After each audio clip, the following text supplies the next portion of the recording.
You all remember the plot. Here's a quick recap.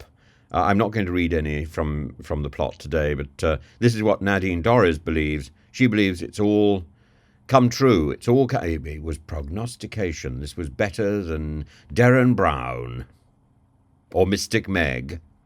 You can imagine Nadine Dorries, can't you, fingering her ball or her balls. Maybe she's got quite a lot of crystal balls to look in. Oh, I'm fingering my balls and looking into the future, says Nadine Dorries. Actually, Harry, just to correct you there, I think every prediction in the plot has come to pass.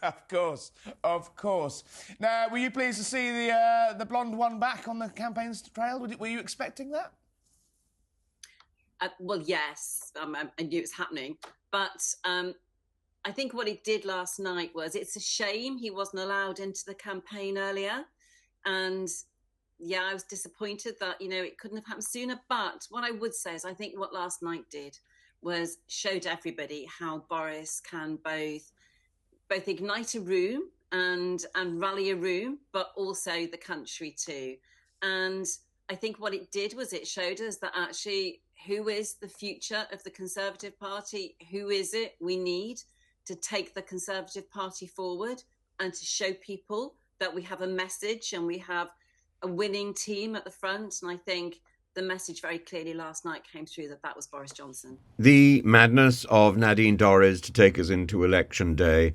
And, of course, we can't forget Nadine was the person who was bitterly overlooked for a peerage. And, in fact, I made a little song about it. As you would expect. I think today is going to be a day for just churning out the songs and reminding you all of the absurdity of some of the candidates, so that it gives you a little bit more opportunity to reflect on the civil duty as we all go off to vote in the polling stations today in what will be a decisive and benchmark election, the result of which I think is a foregone conclusion. I don't think anything is going to change that. But there will be people who will be voting tactically. There will be people who will be voting for Labour. There will be people who are so tired of the present Conservative government that anything is better than another round of Suella Braverman, James Cleverly, and much of the other, really. Much of the other. Oh, a lot of the other. Oh, there's a bit of Matt Hancock hiding in the stationery cupboard. He's not coming out. I'm not coming out! I'm looking for an HB pencil, and I'm damned if I will come out. And, I'm not even going to vote. No. Oh, what's that stuck in me there? Is that my conscience? Baroness Moan. Remember her? Moaning through PPE. It's just mad. Oh, matron. This is Carry On Conservatives with the very worst concept behind those films. Oh, I don't mind if I do. And Nadine Dorries was there as the cheerleader at the front, and then she published her ridiculous book. She also said she would resign and took months to do so. At least today we know that when people are voted out, they will be gone.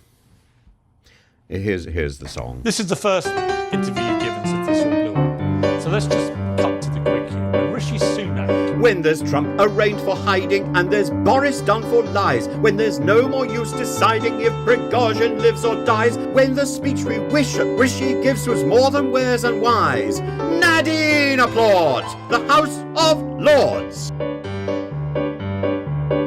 She gets votes from perfect strangers, it's a danger but it's law. She gets plaudits from Piers Morgan, entertaining but a bore. She's rejected her electors, but she's pausing at the door.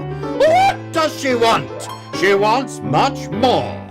Nadine's not distracted by the DCMS, nor is She the minister who protractedly sighs for Boris. Nadine squeezes out the blame. Rishi is his name.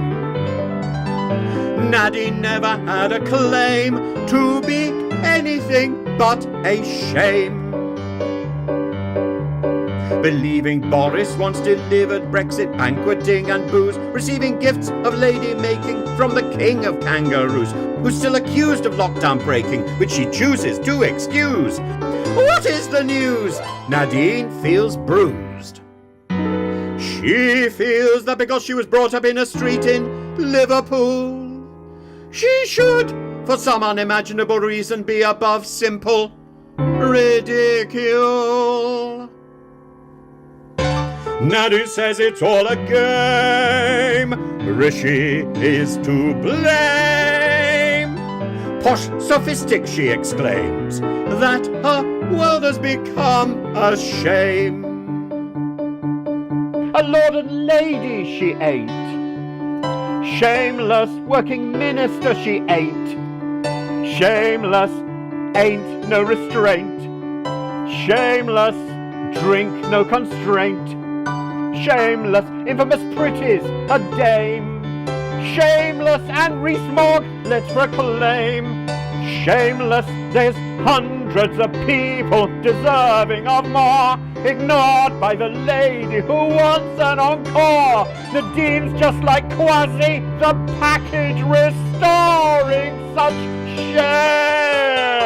shame. So please do remember the plot. When you are voting, the plot is an important concept, of course. The plot.